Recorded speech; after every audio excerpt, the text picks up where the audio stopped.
சுந்தரகாண்டத்துல இப்ப அக்ஷகுமாரன் வதை படலத்துல இருக்கும். அவன் சேனை பரிவாரங்கள் புடைசூழ சுவாமியோட சண்டை போடுறதுக்காக வரான். இப்போ ஆஞ்சநேய சுவாமி பார்க்குறார் அக்ஷகுமாரனை.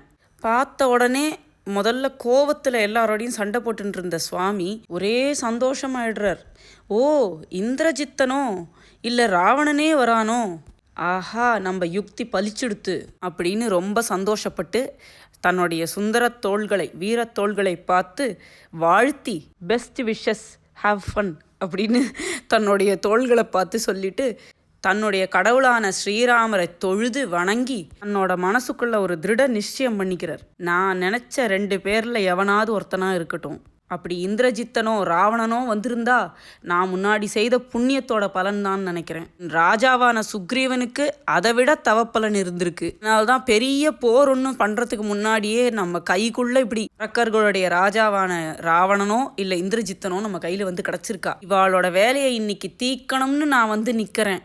தோ என் பக்கத்துல காலனும் வந்து நிக்கிறான், யமனும். நான் என்ன காரியத்தை மனசுல நினைச்சுட்டு இருக்கேனோ அதை இன்னைக்கே முடிப்பேன் உடனே எல்லாம் யோஜனை பண்றார் சுவாமி. ராவணனை பத்தி நினைக்கிறார். சரி, எதுக்கு இந்திரஜித்தனை பத்தி இத்தனை இம்பார்ட்டன்ஸ் கொடுத்து நினைக்கிறார்? ஆஞ்சநேய சுவாமி மட்டும் இல்ல, ஸ்ரீராமருமே ராவணனோட புள்ளையான இந்திரஜித்தனை நினைச்சு துளி கவலைப்படுவர். ஏன்னா இந்திரஜித்தன் ஒரு பெரிய பராக்கிரமசாலிங்கிறது மட்டும் இல்ல, அவன் பலவிதமான மாய வித்தியைகள் தெரிஞ்சு டார்க் மேஜிக்கெல்லாம் பண்ணி சண்டை போடக்கூடியவன், அளவிருந்த அறிவாற்றல் உள்ளவன்.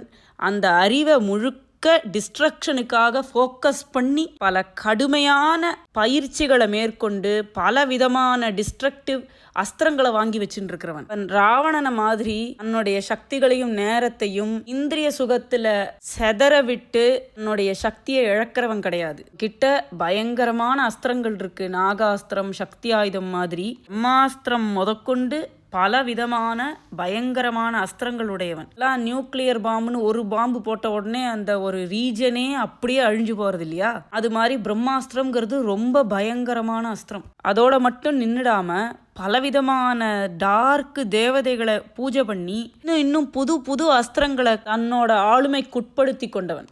ஒரு ஈவில்னு சொன்னா போறாது, ஒரு எவர் இவால்விங் ஈவில் அவன். இந்த பலவிதமான அஸ்திரங்களையும் அரக்கர்களுடைய மோசமான படையெடுப்புகளுக்கும் எல்லாரையும் துன்பப்படுத்துற வேலைகளுக்கும் ஃபோக்கஸ் பண்ணி யூஸ் பண்றவன். ஸ்ரீராமர் ராவணனை ஜெயிக்கிறத நினைச்சு துளி கூட கவலைப்பட்டதே கிடையாது. ஆனா இவனை நினைச்சு ஒரு நிமிஷம் சிந்திக்கிறாருன்னா அவன் எப்படிப்பட்ட எதிரியா இருப்பான். அவனை வதம் பண்றதுக்குன்னே பிறந்திருக்காரு லக்ஷ்மண சுவாமி. ஆஞ்சநேய சுவாமியும் லக்ஷ்மண சுவாமியும் சேர்ந்துதான் இந்திரஜித்தனை ஜெயிப்பான். எல்லாரையும் மாதிரி நேரடியா போர் பண்ணிக்கக்கூடியவனா இருந்தா அவனோட ஃபேரா சண்டை போட்டு ஜெயிக்கலாம்.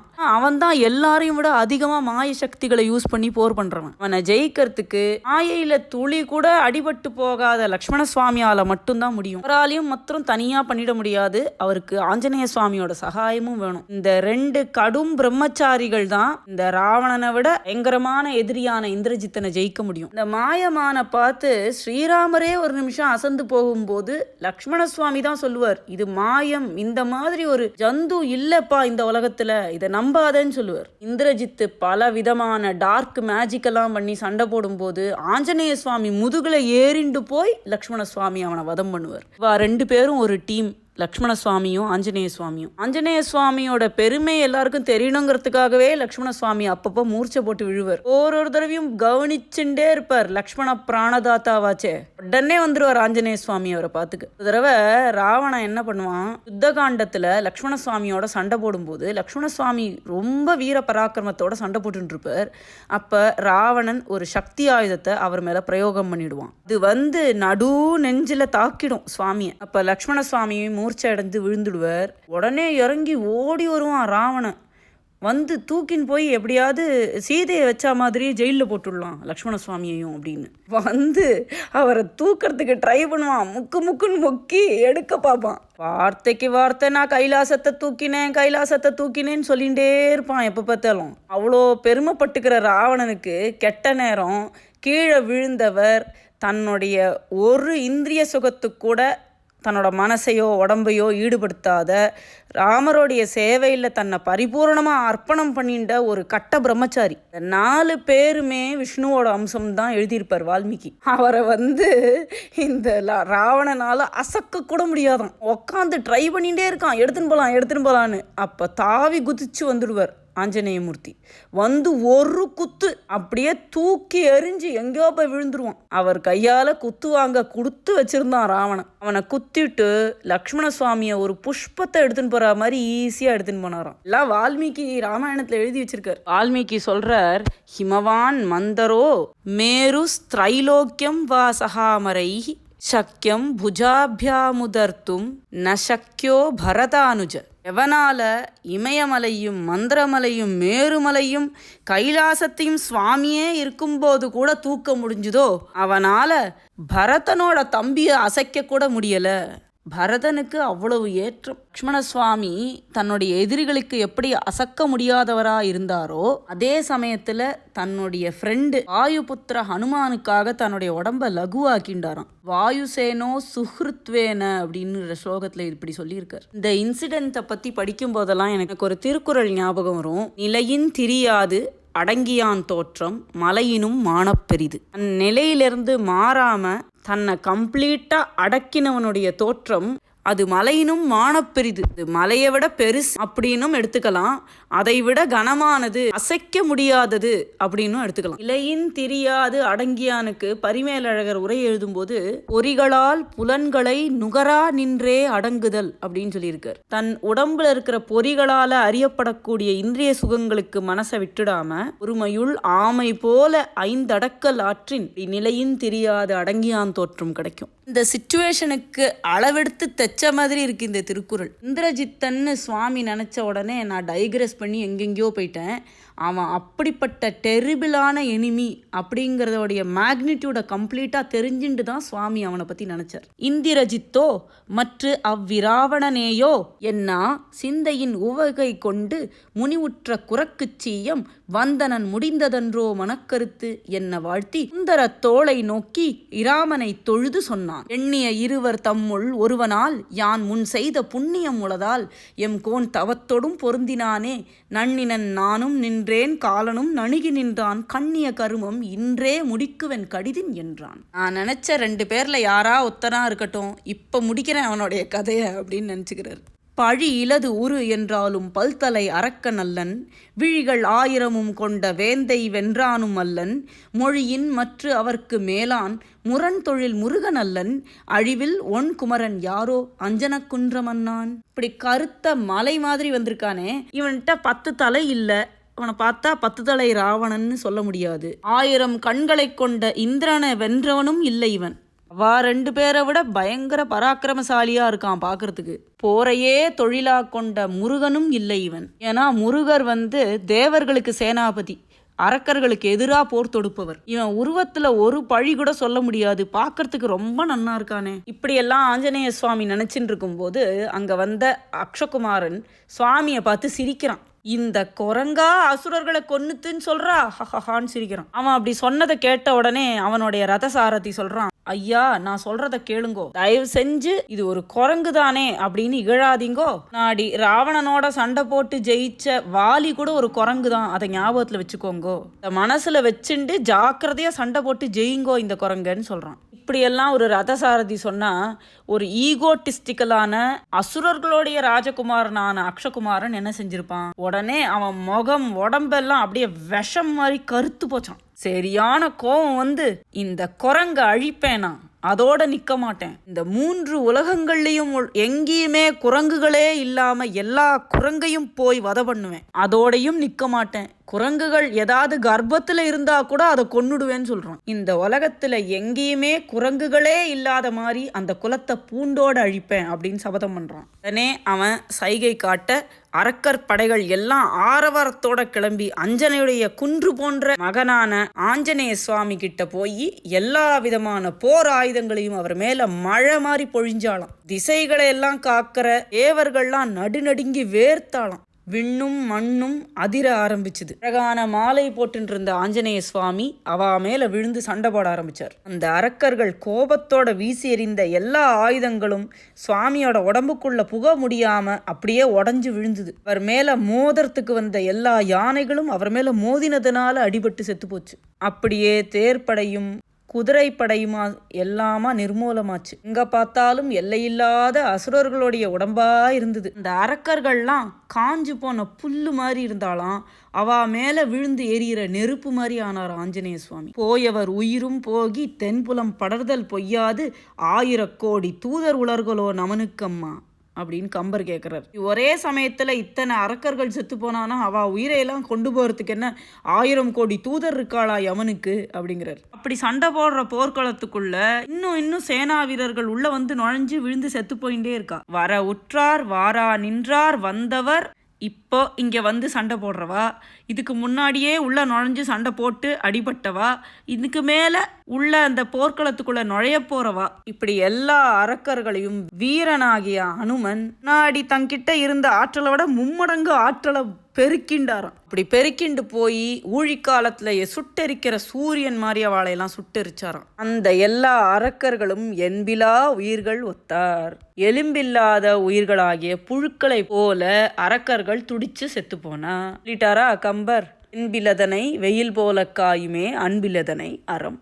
ஐம்புலன் வென்றான்னு வேற சொல்றார் கம்பர். தன்னுடைய 5 புலன்களையும் அடக்கி வென்ற ஆஞ்சநேயமூர்த்தி இந்த இலங்கையில தன்கிட்ட சண்டை போட வந்த ஒரு ஜீவராசி கூட உயிர் பழைக்காத மாதிரி, பார்க்கிறவா யமனுக்கு ஏதோ பெரிய புதையல் கிடைச்சதுன்னு நினைக்கிற மாதிரி, அடிபட்டு விழுந்த ஜீவராசிகளோட ரத்தங்கள்லாம் சேறு மாதிரி தேங்கி நிற்கிற மாதிரி எல்லாரையும் பிழையாமல் கொன்றான். கொன்று குமிச்சாராம். தேரே பட்டன என்றார் சிலர் தெருகண் செம்முக வைரத்தோள், பேரே பட்டன என்றார் சிலர் பரியே பட்டன பெரிது என்றார், காரே பட்டன நுதல் ஓடை கடக்கரியே பட்டன கடிதென்றார், நேரே பட்டவர் படமாடே தனி நில்லா உயிரோடு நின்றாரே. சுவாமி கிட்ட நேரே நின்று சண்டை போட்டவா உடனே அழிஞ்சு போயிட்டே இருக்கா. நேர்ல வந்து சண்டை போட ஒரே டிராபிக் ஜாமா இருக்கிறதுனால சைட்ல எல்லாம் போனவா தன்னுடைய உயிர் கையில நிக்காத மாதிரி துடிக்கிறதான். அப்படி நின்று பேசிக்கிறா.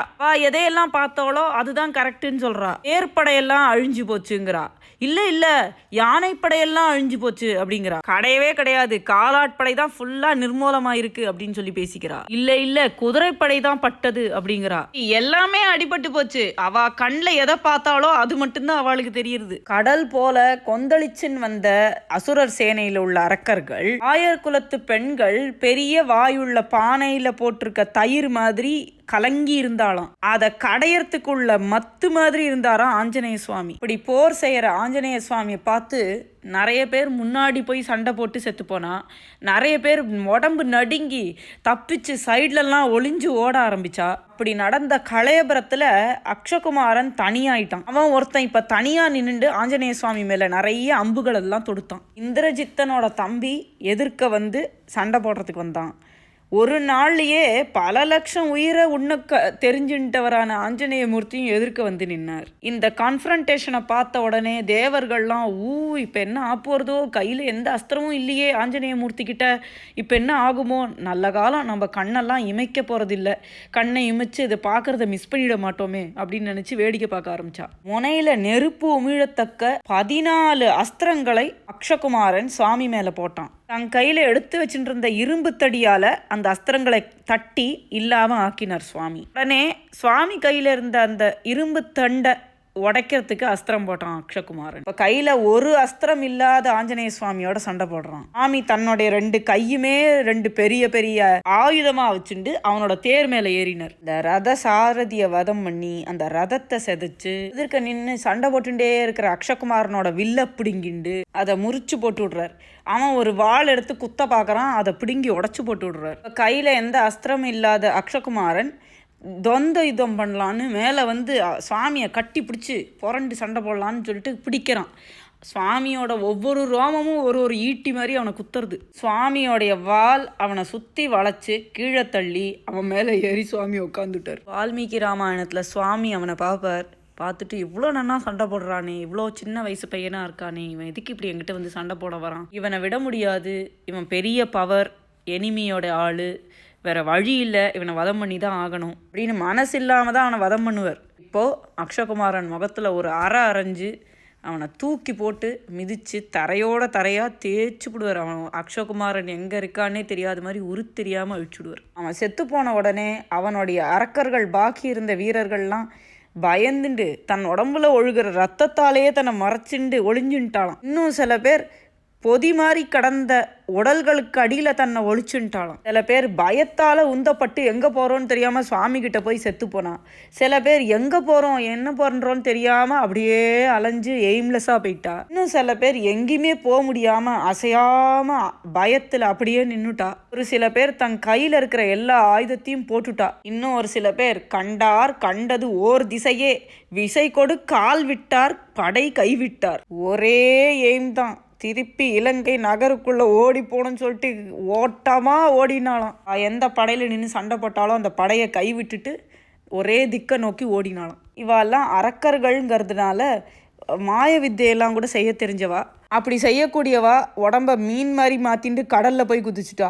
சில பேர் பசு மாதிரி உருவத்தை மாற்றிண்டு சும்மா போய் புல்லு மேயிற மாதிரி ப்ரிட்டன் பண்ண ஆரம்பிச்சுட்டா. சில பேர் கழுகு காகம் முதலான பறவைகள் மாதிரி உருவத்தை மாற்றிண்டா. ஒரு சில பேர் சண்டை போடாதவா யார், அந்தணர்கள். அதனால் அந்தணர்களோட உருவம் எடுத்துட்டு வேதம் ஓதுறவா மாதிரி நடிச்சுட்டே போயிட்டா. ஒரு சில பேர் பெண்களை மாதிரி தன்னோட உருவத்தை மாற்றிண்டு போயிட்டா.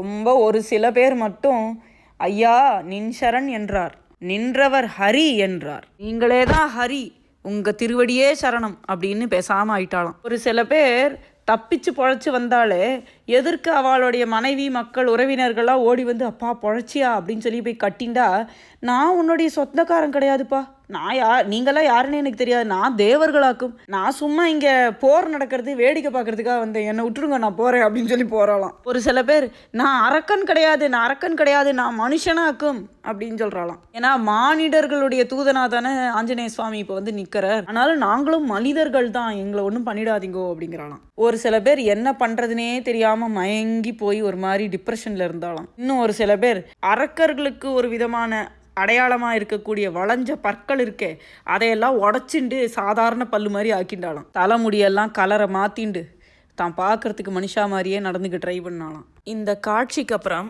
அரக்க மகளிர் எப்படி தங்களுடைய கணவனை நினச்சி வருத்தப்பட்டு அழுது புலம்பினா அப்படிங்கிறதையெல்லாம் கம்பர் சொல்கிறார். இலங்கை பூரா பெண்கள் அழற சத்தம் கேட்டுதான். தரை வரைக்கும் நீண்ட கூந்தலை விரிச்சுண்டு உதட்டில் சாயம் பூசின்னு இருக்காளாம். அந்த காலத்திலே லிப்ஸ்டிக்லாம் போட்டு இருந்திருக்கா. அலத்தக விரை குமுதவாய் விண்டு விரிதலால். அலத்தகம்னா செம்பஞ்சு காலில் தடவிப்பாளே, அதை எடுத்து வாயிலையும் கொஞ்சம் தடவிப்பாளாம் பார்க்க செக்கச்சவேல்னு இருக்கிறதுக்கு. இந்த அலத்தகம்ங்கிற செம்பஞ்சு குழம்பு வாயில் பூசிக்கிறத பற்றி சீவக சிந்தாமணி இந்த மாதிரி பல பெருங்காப்பியங்கள்லாம் கூட வந்திருக்கு. அப்படிப்பட்ட குமுத மலர் வாய்களெல்லாம் திறந்துட்டு பயங்கரமாக கதறி அழுதாளாம். அவெல்லாம் எவ்வளோ அழகா இருக்கான்னு அப்படி அழகா விவரிக்கிறார் கம்பர். கதிர் எழுந்தனைய செம் திருமுகம்னு எல்லாம் சொல்றார். பிக்கின்ற சூரியன் மாதிரி அழகிய முகங்களை உடைய அரக்கிகள்னு. அந்த கிரீஃபை எப்படி ஹேண்டில் பண்றா, பல விதமாக இப்படிலாம் அழுது புலம்பினா, அவளோட நீண்ட கூந்தல் தரையில் விழுந்து புரளும் போது கணவர்களுடைய ரத்தமும் சேர்ந்து கலந்துருந்தது, இப்படிலாம் வரிசையாக சொல்லிகிட்டே வர்றார். இந்த பெண்கள்லாம் ஓடி ஓடி தேடுறா, இந்த பிணக்குவியலில் தன் கணவனோட உடல் இருக்குமோ அப்படின்னு தேடி தேடி வரா. அவ வந்து உறுதியால் வீடினாராம். அவளுடைய கற்புடைய உறுதியினால உடனே மோட்சத்துக்கு போயிட்டாளாம். நவையிலா நண்பரை கூடினார். கணவன்னு சொல்லல, நண்பன். அப்படிப்பட்ட கணவர்களை இங்க உயிரை விட்டு அங்க போய் அவர்களோட கூடினார். இந்த மாதிரி கற்பு மாதர் அங்க வந்து தன் கணவனோட சேர்ந்ததுனால சொர்க்கலோகத்துல இருந்த பெண்கள்லாம் கோவப்பட்டாளாம். ஏன்னா நம்ம மரபுப்படி போர்ல இறந்து போற வீரர்கள் வீர சொர்க்கத்தை அடைவான்னு ஒரு நம்பிக்கை இருக்கு.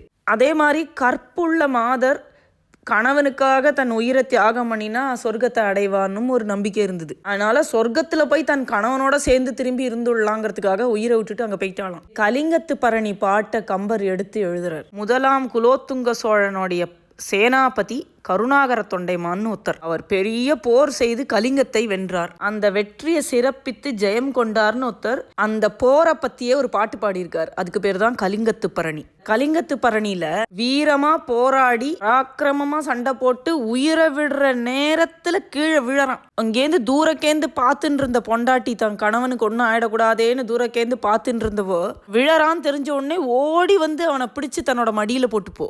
ஐயோ இவர் போறாரேன்னு வருத்தத்துல அவர் மேலேயே விழுந்து உயிரை விட்டுடுவோம். இதை ஜெயங்கொண்டார் சொல்றார். தரைமகள் இந்த பூமாதேவிங்கிறவ ஒரு பொண்ணு தானே, என்னுடைய கணவன் எனக்கு மட்டும்தான் இருக்கணுங்கிற பொசசிவ்னஸ்னால பூமாதேவிக்கு விட்டு தர மாட்டேங்கிறாளாம் ஹஸ்பண்டை. அவனோட உடம்பு தரையில் விழறதுக்கு முன்னாடி அவனை பிடிச்சி தன் மடியில் போட்டுக்கிறாளாம்.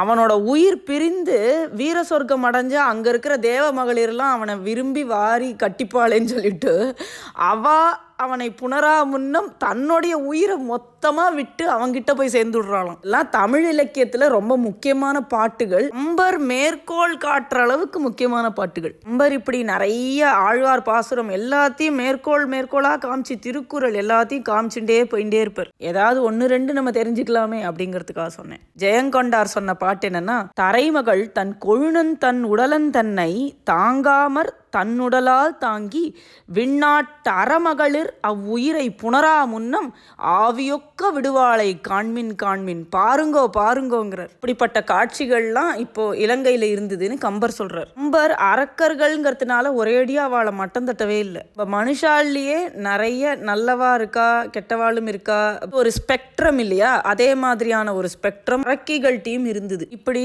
ரொம்ப அழகான மிகுந்த கற்புடைய அரக்கிகள் அழுது புலம்பிண்டு ராவணன் கிட்ட போய் சொல்லி அழுது அவன் காலில் விழறா. அழகான மயனோடைய பொண்ணாகிய மண்டோதரி தன்னோட கடைசி செல்ல புள்ள போயிட்டானேன்னு சொல்லி ரொம்ப அழுது மனசு வருத்தப்பட்டு தன்னுடைய ஹஸ்பண்டு காலில் போய் விழுந்து அழுதான்னு இருக்கு. அதுக்கு என்ன சொல்றார், அயன் மகன் அடியில் விழுந்தனள். அயன்னு சொன்னா பிரம்மாவோடைய புள்ளை புலஸ்திய ரிஷியோடைய புள்ளை விஸ்ரவஸோட புள்ள ராவணன். அவன் காலில் விழுந்து அழறா. எல்லா பொண்களும், அந்த அழகான இலங்கையில் உள்ள எல்லா பொண்களும் விழுந்து அழுதா. இலங்கையை காப்பாத்துறதுக்கு தேவர்களை எல்லாம் பிடிச்சி காவலுக்கு வச்சிருந்தானே, அவெல்லாமும் விழுந்து அழறா.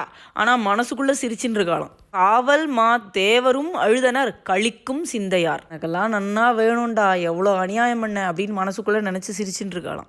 அக்ஷகுமாரன் இறந்து போனான்ங்கிற செய்தியை கேட்ட மிகுந்த பெருமைகளை உடைய இந்திரஜித் எல்லா உலகங்களும் நடுங்கிற மாதிரியான ஒரு கோவத்தை கொண்டு எழுந்திருந்தான். அவனை கம்பர் ஒருவன்னு சொல்றார். ஒருவன் அப்படின்னா தனித்தன்மை வாய்ந்தவன், ஒப்பற்றவன் அப்படின்னு அர்த்தம். தன்னோட தம்பி இறந்து பட்டான்னு கேட்ட உடனே அந்த நியூஸே ஒரு பெரிய நெருப்பு மாதிரி உள்ள போய் சுட்டு அந்த நெருப்பு வெளியில ஜுவாலையா அவனோட மூச்சுக்காத்து வழியா வெளியில வரா மாதிரி பெருமூச்சு விட்டுண்டே பரமேஸ்வரன் திரிபுரத்தை எரிக்கிறதுக்கு எப்படி எழுந்திருந்தாரோ அந்த மாதிரி எழுந்திருந்தான். அவன் அவ்வளோ டேலண்ட் உள்ளவன் அப்படிங்கிறதுனால ஒசத்தி சொல்கிறதுக்காக பரமேஸ்வரனை கம்பேர் பண்ணுறார். அவன் பயங்கர மாயா சக்திகள் உள்ளவன் இல்லையா. ஒரு 1200 பேய்களை பிடிச்சி கட்டியிருக்கானான் ஒரு தேரில். அந்த தேரில் அவன் ஏறினானான். ஏறும்போதே பயங்கரமான வசனங்களை எல்லாம் சொல்லிகிட்டே ஏறுறான். அவன் என்ன சொல்கிறாங்கிறதே புரியாத மாதிரி ஒன்றுக்கொன்று பின்னி பணஞ்சு திட்டின்ண்டே ஏறுறான். அது கேட்கும் போதே திசைகள்லாம் நடுங்கித்தான். சண்டைக்கு கிளம்புறான்னு தெரிஞ்ச உடனே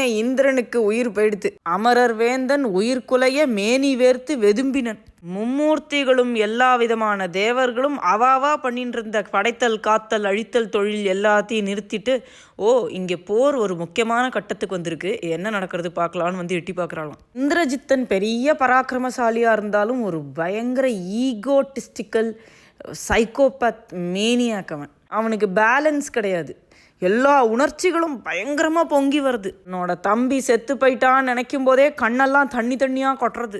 தன்னோட அழகான வில்லை பார்த்து வதட்ட மடிச்சுண்டு கோவத்தோட சிரிக்க வேற செய்கிறான். மரத்தில் வாழற ஒரு குரங்குனால என் தம்பியா செத்தான், எங்கள் அப்பா ராவணனோட புகழ் தானே செத்து போச்சு, விடக்கூடாது. அவன் கூட திரண்டு வந்த வீரர்கள் இத்தனை பேர்னு நம்ம வார்த்தையால் சொல்ல முடியாது அப்படின்னு கம்பர் சொல்கிறார். வேல் படையும் வில்லு வச்சுட்டு இருந்தவாளும் வாள் வச்சுட்டு வந்த படையும் யானை படையும் தேர்ப்படையும் குணிக்கல் ஆற்றேம் அப்படின்னு சொல்றாரு. இவ்வளவுன்னு கணக்கிட்டு நம்மளால சொல்ல முடியாது அப்படிங்கிறார். பயங்கர அரக்கர் படையெல்லாம் திரட்டிண்டு இந்திரஜித்து ராவணன் இருந்த அரண்மனைக்குள்ள போறான். அங்க போய் அக்ஷகுமாரன் இறந்த துக்கத்துல அப்பாவும் பிள்ளையும் கட்டி பிடிச்சிட்டு அழறா. அரக்க மகளிர்லாம் வந்து அழறா. அவளையெல்லாம் விலக்கிட்டு இந்திரஜித்து பேச ஆரம்பிக்கிறான் ராவணன் கிட்ட. நமக்கு நல்லது செய்யறது ஒன்றுத்தையும் யோசிக்க மாட்டேங்கிற, நடக்கிறதையெல்லாம் பார்த்துட்டு பேசாமையே இருந்துன்னு இருக்க, இந்த குரங்குக்கு பயங்கர பவர் இருக்குன்னு தெரிஞ்சும் கூட நீ போய் அந்த குரங்கோட போர் பண்ணுங்கோன்னு பேட்ச் பேட்சா ஆளுகள் அனுப்பி நம்ம அரக்கர் கூட்டத்தை தான் குறைக்கிற. பயங்கர வீர பராக்கிரமம் உள்ள கிங்கரர்கள், ஜம்புமாலி, 5 பஞ்சசேனாபதிகள், இப்படி எல்லாரும் போயும் கூட ஜெயிக்க முடியாத குரங்கு அது ஒரு குரங்குன்னு நம்மளால சொல்ல முடியுமா? குரங்கு அது ஆமே, சங்கரன் அயன்மால் என்பார்தாம் எனும் தகையது ஆமே அப்படின்னு சொல்றான். அது ஒரு குரங்கு கிடையாது, அது மும்மூர்த்திகள். 3 பேரும் சேர்ந்து வந்திருக்கா நம்மளை அழிக்கிறதுக்கு. நீ எவ்வளவு பெரிய காரியம்லாம் பண்ணியிருக்க, அஷ்டதிக் கஜங்களை எல்லாம் ஜெயிச்சிருக்க, திரிபுரங்களை எரிச்ச பரமேஸ்வரனோட சேர்த்து கைலாச மலையே நீ தூக்கியிருக்க. அப்படிப்பட்ட நீ அக்ஷகுமாரனை கொன்னுட்டு இன்னும் உயிரோட நின்று இருக்கு அந்த குரங்கு. அந்த குரங்கோட பெருமை வெளியில தெரியற மாதிரி நீ பேசாம நின்று பார்த்துட்டு இருக்கியே. இனிப்புக்கு வென்றும் என்றால் புலம்பு அன்றி புலமைத்தாமோ அப்படின்னு கேட்குறான். சும்மா கேட்கறதுக்கு நன்னா இருக்குங்கிறதுக்காக இப்போ போய் அதை ஜெயிக்கிறோம், நம்ம போரிட்டு ஜெயிப்போம் அப்படின்லாம் சொல்றது சும்மா கேட்க இனிப்பா இருக்கே தவிர அப்படி சொல்றது கூட அறிவுள்ள செயலா? அது இந்திரஜித் மற்ற அரக்கர்கள் மாதிரி கிடையாது, ரொம்ப அறிவாளி. எல்லாரும் அந்த குரங்க நாங்க ஜெயிச்சுட்டு வரோம் அப்படின்னு சொல்லிட்டு தானே போனா.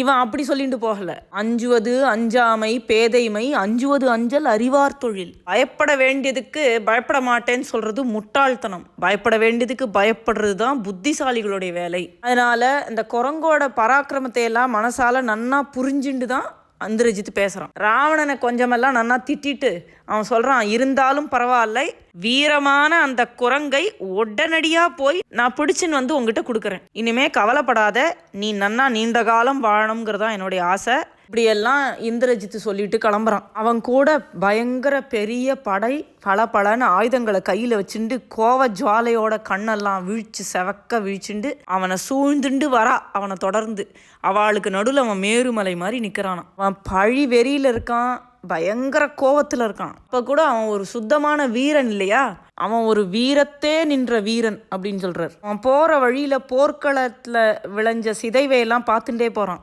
அப்போ தம் மனசுக்குள்ள அவன் நினைச்சுக்கிறான், ஆழி அனுமனை, கடல் போன்ற காம்பீரியமுடைய ஆஞ்சநேய சுவாமியை நினைச்சு மனசுக்குள்ள பாராட்டுறான். இப்படி போர் செய்யக்கூடியதா இருந்தா அது எவ்வளவு வீரமுள்ள குரங்கா இருக்கும் அப்படின்னு நினைச்சு ஆழி அனுமனை அமரின் ஆற்றல் நன்று என உவகை கொண்டான். யாவரும் நடுக்கமுற்றார். மனசுக்குள்ள பாராட்டும் போது கூட அந்த வெறி இருக்கு, அதை பார்த்து எல்லாரும் நடுங்குறாளாம்.